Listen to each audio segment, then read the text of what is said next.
yeah. I have no trouble getting 20. 20. See one. I need one shooter. right here. Here. Can I shoot for Fred? Yes. No? I'm actually waiting to get through there. I gotta pick up a grandson. Oh. Thank you anyway.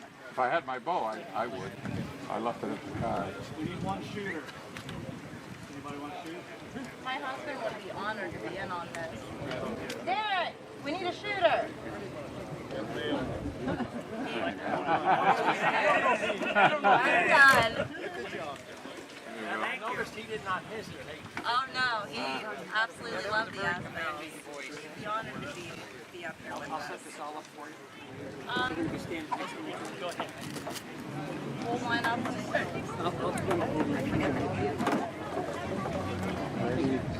Oh, ready. Hi, Dad. Ready. Follow everybody. That's where it goes. RDL. I know. There's a marker being passed around. Yeah, I know. Mega hole, hot stuff, hot, hot, hot. Oh,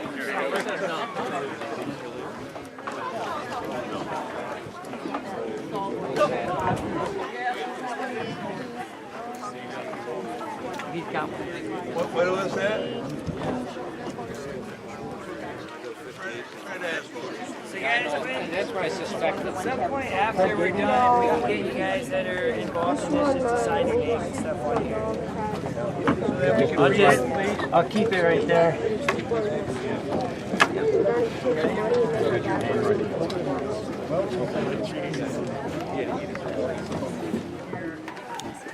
We're doing this celebration for Fred Asbell. I want to thank everybody for coming out. That really means a lot to us, to Teresa. Fred has been one of the best and the greatest, seminar speaker here that we've had for many years. Fred has stepped in, done seminars even when last minute we needed them. He's even changed his seminars up. And some of the awesome stuff that he's done for us was always last minute. One of the best ones I remember of Fred was he did a seminar on Friday night, instinctive shooting. We've all seen it. He's always done it. Our speaker didn't show up for Saturday night. Tapped Fred on the shoulder. What do you think, Fred? It took a little poking and prodding to get him to change his seminar because he didn't want to do the same one. And he did Fred camping and hunting stories. And it was one of the best ones we had here. Fred has always come, set up, and with Fred, he's a little, he doesn't like to boast about himself. He never has. But he always wants to hear what everybody else has to say. He would, at the seminars, when the seminars were done, we'd be shutting everything else down. Fred would still be there, making sure he talked to every person that wanted to say something, or wanted to know how to shoot better. Fred always waited and did that. For us, personally, for the ETAR, it wouldn't be as great without Fred all those years coming. You guys know it. Every time he did a seminar, packed, people waiting outside just to listen to Fred. I'll tell you one more story and then I'll pass it off to Gene. A few years ago when we had to shoot at Denton, Teresa and Fred always came in. They're usually a day early setting up. They're usually one of the last ones to leave. And I don't know if you remember this, Teresa. We were up on the hill working. We came down. Teresa come running over, flagging us down. Said, "Hey, Fred bumped his leg, like every guy does, walking around the back of your truck. Caught it on a hitch." And Fred was bleeding pretty good, so we patched him up. And typical Fred fashion, we got joking about which hospital he was going to go to get fixed up. And he's like, fellas, you did a good job. This was a great shoot. If I don't see you next year, just know it was a good shoot. He was joking around all about it. Just having a fun time, even though he messed up there. But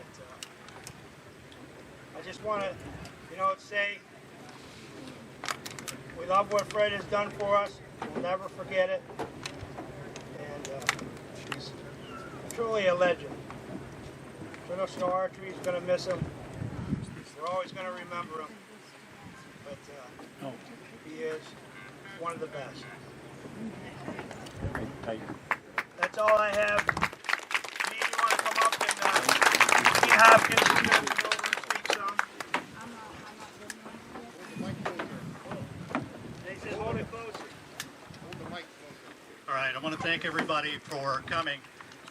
My name is Gene Hopkins. I'm a historian for the Archery Hall of Fame. I'm also been a friend of Fred's for quite a few years. Fred was from Indiana. I'm from Indiana. So we always thought of Fred not as the Fred Asbell a lot of people thought of with the videos and the books and everything. We just thought of him as, old Fred. So I just want to tell a quick story because I know a lot of you think of Fred and you think of him as Fred Asbell, the bow hunter, and he was extraordinary. He was so humble, though. I want to tell a story about Fred that I think really brings who Fred was as a person, as a man. So I worked with Fred several times in different events.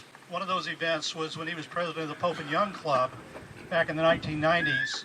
He wanted to do a camp for kids, but he wanted his camp for kids to be special, different. He wanted to make sure that we reached out to kids that were not kids that grew up in hunting and fishing families. He wanted to reach out to kids that never had mud on their shoes. He wanted to get to kids that never had the opportunity that most of us had. So he said, we're going to partner with the Big Brothers, Big Sisters around the country. And we did a 3-day camp for kids up in the Rocky Mountains of Colorado, outside of Boulder. And it was called the Discover the Outdoors Camp. We did it for 3 years. And we brought in the Big Brother, Big Sisters kids, and we made sure that the Big Brother or the Big Sister came along with them. In this one particular year, which I think really shows what kind of man Fred was, there was a young man came from Fort Wayne, Indiana, and this is over the 4th of July weekend. We're at about 10,000 feet up in the Rocky Mountains, and it's hot. And this kid's name from Fort Wayne was named John. John came to the camp from the minute we picked him up at the airport. He had his long black trench coat on, black pants, black t-shirt, and now back in the 90s, that was a symbol of I'm resisting. I'm showing that I'm not part of who you are, I'm different.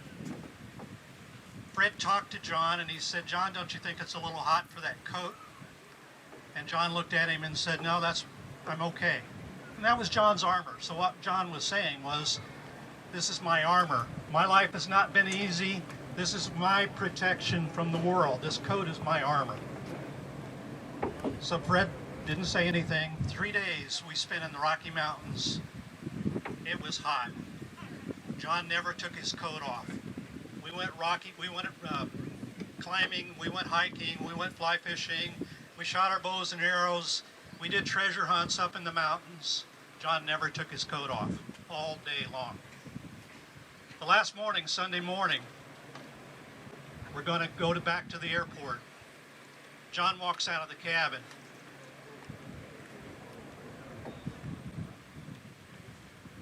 I still get it. John didn't have his coat on.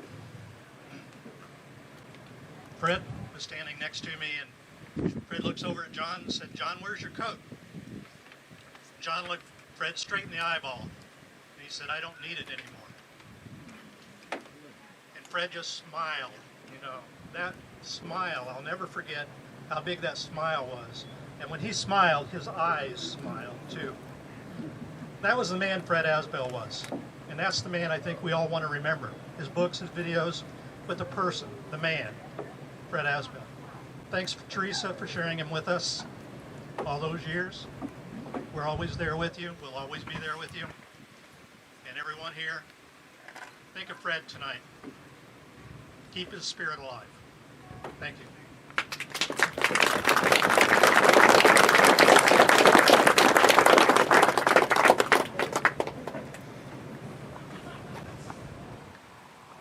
All right. Teresa, what he said. We know you're the backbone. We know all the hard work you've done. Thank you. Okay, all the archers, if you'd please line up down here.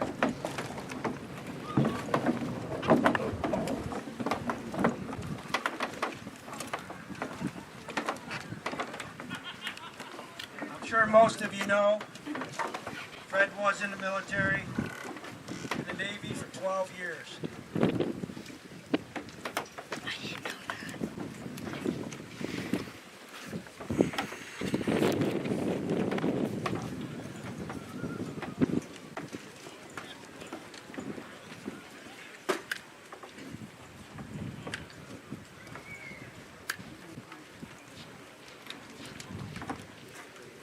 I'm going to put this down. I can yell loud enough for you guys.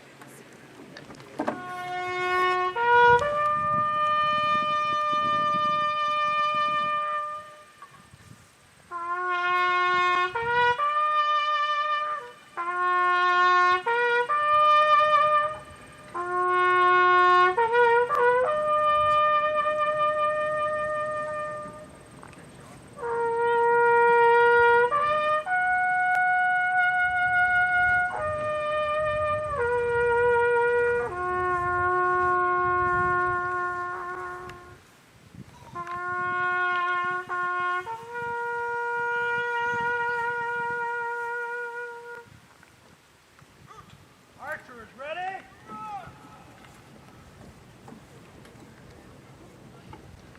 Draw. Loose.